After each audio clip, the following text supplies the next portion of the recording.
Leviticus chapters 4 through 6 describe the sin offerings and the trespass offerings. And that's the only place in the Old Testament that this phrase appears in the Hebrew, and it's used over and over and over and over in those chapters, 9 times in fact, and it's only used to describe God forgiving sins. It'll describe the offering you can make for a sin offering, and then it says, and God will forgive you of your sins if you do this. And then it describes another offering, and he will forgive you of your sins if you do this. And another, and another. And it's the same phrase in the Hebrew that Jesus uses here with this man. He used the same phrase for himself. In front of all the religious leaders of Israel who know the Scriptures, they know Leviticus 4 to 6. They've memorized it. They're experts in the law of Moses.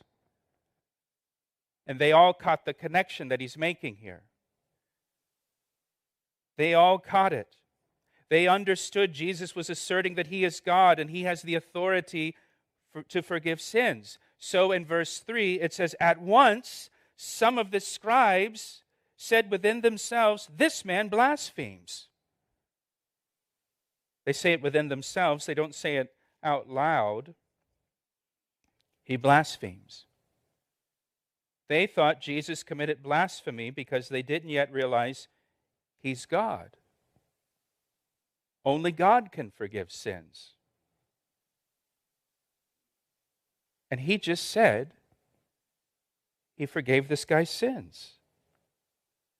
Now, blasphemy was a serious offense to the Jews. A person guilty of blasphemy received the death penalty. If you're taking notes, Leviticus chapter 24, verse 16. Leviticus 24, 16, and whoever blasphemes the name of the Lord shall surely be put to death. All the congregation shall certainly stone him. So this is a pretty heavy accusation that the scribes are making in their hearts, not out loud. Now it says, but Jesus, look what it says, knowing their thoughts, that's omniscience, which is also a characteristic of God.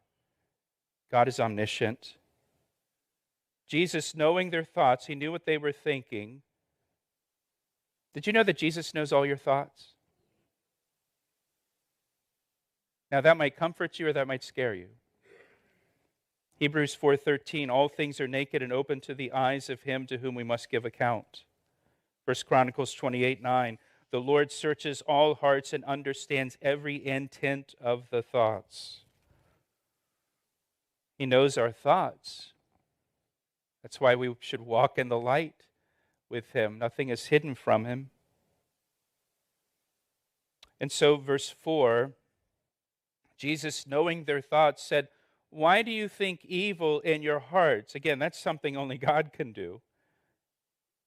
For which is easier to say, your sins are forgiven you, or to say, arise and walk? It's easier to say, your sins are forgiven you, because there's no visible way to show that your sins are forgiven. If I say, arise and walk to a paralyzed person, they will either arise and walk or not. And you will know immediately if I have the power to heal a paralytic.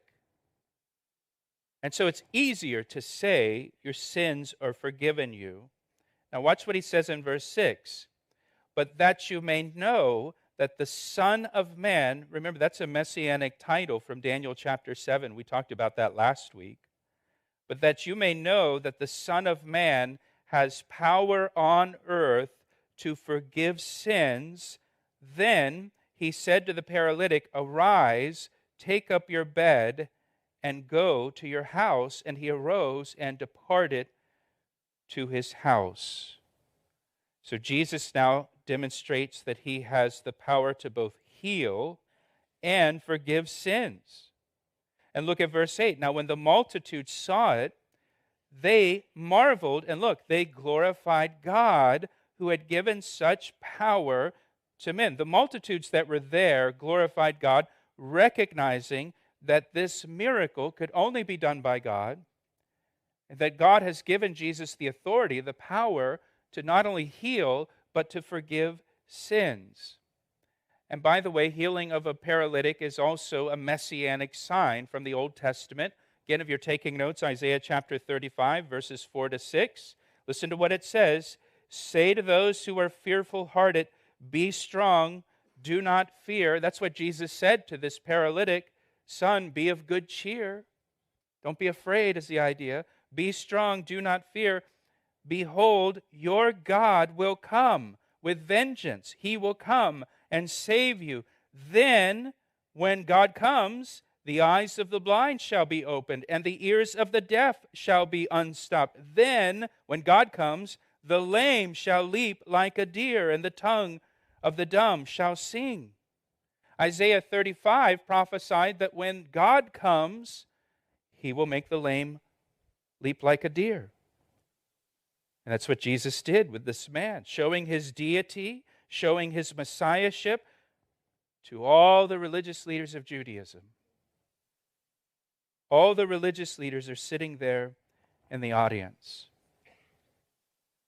That's why He does this.